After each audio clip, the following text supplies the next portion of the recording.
Good afternoon, everybody. Uneducated Economist here. So the European Central Bank stated that they are going to hold off on interest rate hikes until 2020.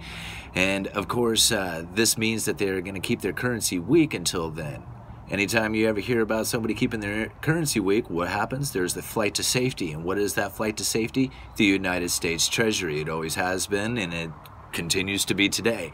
And that's what happens. So we saw interest rates on the U.S. Treasury drop pretty decently all the way across the board. And anytime you ever see a drop in interest rates, you see a rise in the bond prices, okay? So if you're not quite familiar on how bonds work, all the bonds that are out there carry an interest rate to them. So today, if you have an interest rate that sells and tomorrow that interest rate is less, the bond that you purchased the day before is going to sell for a higher price because it carries a higher interest rate to it. Understand?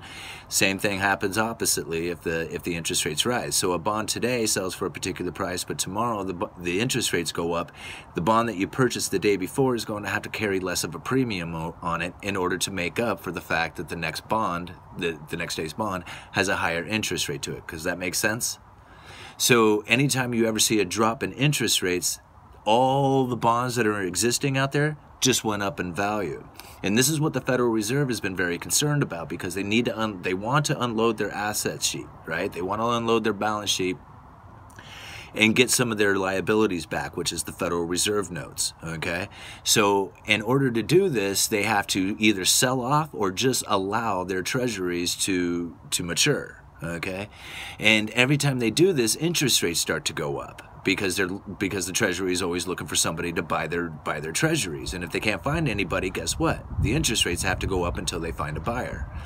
So as the Federal Reserve is looking to unload their balance sheet, the Eurozone just stated that they're going to weaken their currency, causing everybody in the Eurozone to go, oh crap, we need to flight to safety, or find a spot for safety, and they fly into the U.S. Treasuries, and that's what happened today. Anyway, I will leave a link to the article down in the descriptions. Talk to you guys later.